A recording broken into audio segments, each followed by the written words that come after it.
Assalamualaikum warahmatullahi wabarakatuh. Selamat pagi anak-anak. Apa kabar kalian semuanya? Semoga selalu dalam lindungan oleh Allah Subhanahu wa taala ya. Baik, sudahkah siap untuk belajar matematika? Pasti sudah siap ya. Yuk lanjut aja. Kita akan membahas mengenai turunan fungsi aljabar atau nama lainnya adalah diferensial. Biasanya kalian menemukan materi ini pada kelas 11 semester 2. Lanjut saja, kita ke tujuan pembelajaran pada hari ini. Yang pertama yaitu kalian dapat menjelaskan dan menentukan turunan fungsi aljabar menggunakan definisi atau sifat-sifat dari turunan fungsi tersebut. Yang kedua, kalian dapat menyelesaikan masalah yang berkaitan dengan turunan fungsi aljabar. Sebenarnya apa sih turunan fungsi aljabar itu? Kita langsung ke definisi turunan fungsi aljabar. Sebelum kita mengetahui definisi turunan fungsi aljabar, kalian harus tahu nih notasi turunan fungsi aljabar itu. Dilihat dari fungsi aljabar. Fungsi aljabar biasanya kita notasikan dengan Y sama dengan Fx. Nah, kalau turunan fungsi aljabar kita menambahkan aksen atau petik di atas ya kalau bahasa Indonesia. Jadi, turunan fungsi aljabar notasinya adalah Y aksen sama dengan F aksen X atau bisa jadi df per dx atau dfx per dx atau dy per dx. Kemudian lanjut ke definisi turunan fungsi aljabar di mana F aksen X-nya sama dengan limit H mendekati 0 di mana fungsinya adalah Fx plus H kurangi Fx per H. Dengan syarat limit ini pasti ada ya. Kemudian kita langsung ke contoh dari turunan fungsi aljabar yang pengerjaannya menggunakan definisi turunan fungsi aljabar. Di situ diketahui fx-nya adalah 2x min 15. Penyelesaiannya bagaimana? Kita tulis dulu yang diketahui apa? Fx ya, fx sama dengan 2x min 15. Kemudian fx plus h-nya kita ubah. Kan tadi fx nih, kita harus mengubahnya x itu menjadi x plus h. Maka kita substitusikan ke persamaan 2x min 15 tadi. Menjadi hasil akhirnya adalah 2x ditambah 2h min 15. Lanjut, kita ke definisinya, kita substitusikan, yaitu f aksen x sama dengan limit h mendekati 0. Nah, fx plus h-nya itu kan sudah diketahui berapa tadi? 2x plus 2h dikurangi 15 kurangi fx. Nah, jangan lupa dikurungi ya, karena nanti mempengaruhi nilai plus minusnya. Yaitu 2x min 15 per, jangan lupa pernya H. Kemudian kita sederhanakan, yang memiliki variabel yang sama kita sederhanakan. Hasil akhirnya adalah 2. Maka dapat kita simpulkan turunan fungsi aljabar dari 2x min 15 adalah 2. Ini kita mengerjakannya menggunakan definisi ya. Lanjut, kita ke ini ada kita akan membahas sifat-sifat turunan fungsi aljabar. Di sini dinyatakan ada 9. Nah, nomor 1. Jika fx sama dengan k, maka turunannya adalah atau f aksen x-nya sama dengan 0. Kenapa bisa 0? Karena diingat ya, turunan fungsi aljabar yang tidak memiliki variabel seperti x, y, dan lain sebagainya itu maka hasilnya 0 misal. Fx sama dengan 1000 turunannya berarti ya sudah 0 karena dia tidak memiliki variabel. Lanjut yang nomor 2, fx sama dengan x. Turunannya maka 1. Kenapa 1? Lihat kita di koefisien pada variabel x-nya. Koefisiennya adalah 1, maka turunannya 1. Kemudian yang nomor 3, fx-nya adalah x pangkat n. Turunannya berapa?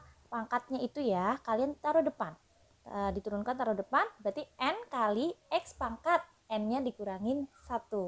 Lanjut nomor 4. Nomor 4 ini sama, sifat nomor 4 ini sama dengan sifat nomor 3. Cuman perbedaannya dia ada a-nya.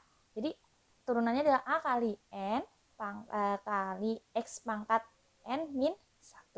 Lanjut ke sifat yang nomor 5, yaitu fx-nya adalah k dikali ux. Turunannya maka k dikali u aksen x. Jadi u aksen x ini adalah turunan dari fungsi ux. Lanjut ke nomor 6. Di sini ada operasi nih. Kita sudah langsung ke operasi turunan fungsi aljabar. Di situ ada plus, ada minus.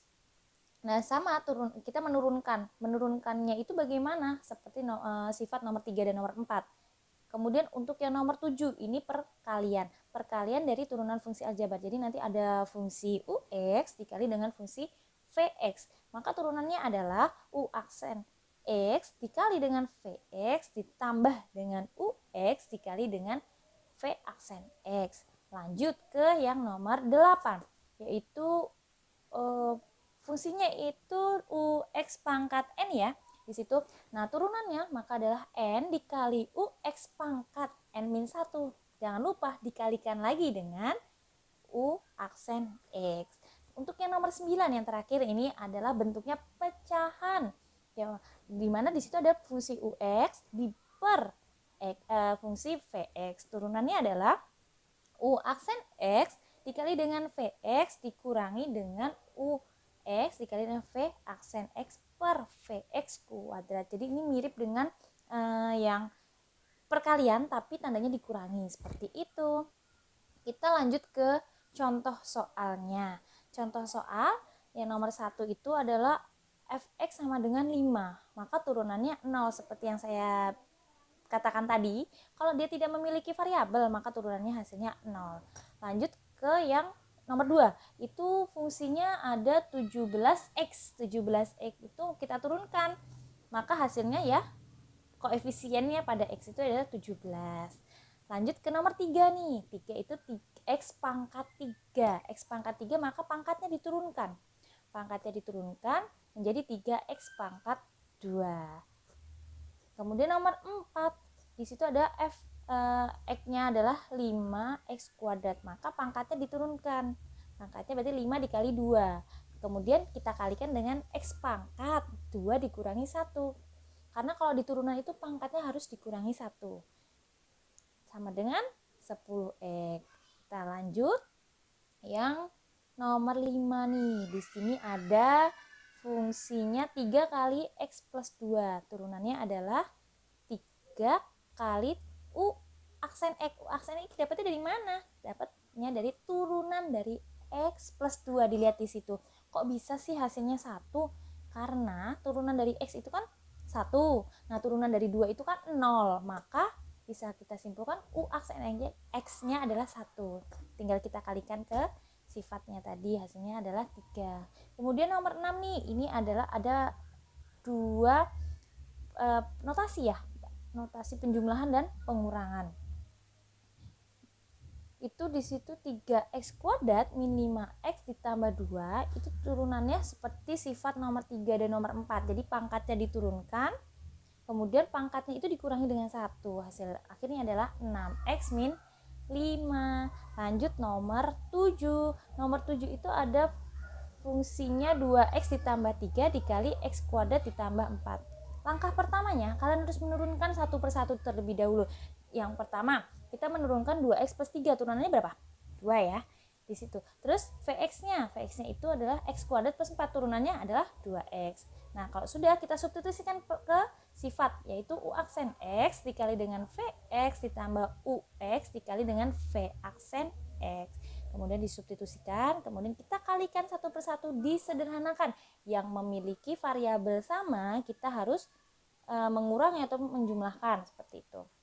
Dan hasil akhirnya adalah 6x kuadrat ditambah 6x ditambah 4. Sekarang yang nomor 8. Nomor 8 itu fx sama dengan x kuadrat ditambah 6x pangkat 3. Nah, jadi itu ada fungsi ux dipangkatkan dengan n. Nah, turunannya bagaimana? Seperti sifat nomor 8 tadi, yaitu n dikali ux pangkat n-1 kali turunan dari fungsi yang ada di dalam kurung itu. Jadi fungsi ux-nya itu dikali dengan u aksen x. Turunan dari ux itu adalah kan x kuadrat plus 6x ya, turunannya 2x ditambah 6. Kemudian kita substitusikan lagi ke sifat, yaitu n-nya adalah 3 dikali dengan ux-nya tadi berapa? X kuadrat ditambah 6x, pangkatnya 3 dikurangin 1. Nah, masih kita kalikan dengan turunan dari ux, yaitu 2x ditambah 6. Kalau sudah, yang u aksen x-nya ini ibu pindahkan ke depan menjadi 6x plus 18 kali dengan x kuadrat plus 6x. Lanjut kita ke yang nomor 9 nih. Ini bentuknya pecahan. Jadi dia memiliki pembilang dan memiliki penyebut. Langkah pertama kan kita suruh mencari UX-nya dulu. Turunan dari UX, dari turunan dari yang pembilang itu 2x dikurangi 1/2 akar X. Kok bisa ya?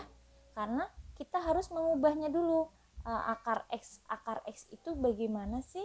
Nama lain bentuk eksponensialnya? Ada yang tahu? Ayo, berapa? X pangkat setengah. Ya, betul. Jadi kalau akar X itu bentuk eksponensialnya adalah X pangkat setengah. Maka kalau sudah, kita turunkan, yaitu setengah taruh depan kali dengan X pangkat setengah dikurangi 1. Berarti setengah kali X pangkat min setengah. Karena tandanya negatif, biar positif ibu turunkan ya, menjadi 1/2 akar X-nya. Jadi turunan dari UX itu seperti pada PPT, yaitu 1/2 akar X. Lanjut, yang Vx itu turunannya juga sama ya, ternyata akar X juga, maka turunannya 1/2 akar X. Kalau sudah, kita substitusikan ke sifat-sifat tadi ya, yaitu U aksen X dikali dengan Vx dikurangi dengan UX dikali dengan V aksen X. Nah, kalau sudah, oh ya masih ada pernya nih, per Vx kuadrat. Kita substitusikan, kita sederhanakan, yaitu hasil akhirnya adalah 3x per 2 akar X. Nah, seperti itu. Nah, kita hari ini sudah mempelajari apa saja tadi ya? Definisi dari turunan fungsi aljabar, kemudian notasinya, turunan itu bagaimana. Kemudian sifat-sifatnya, sifat-sifat dari turunan fungsi aljabar. Jadi kunci kalian bisa mengerjakan ini, kalian paham dan mengerti mengenai sifat-sifatnya. Kalian langsung bisa mengerjakannya. Seperti itu. Mungkin itu semoga kalian bermanfaat, bisa menambah wawasan kalian mengenai turunan fungsi aljabar. Ibu cukupkan. Wassalamualaikum warahmatullahi wabarakatuh. Terima kasih atas perhatiannya.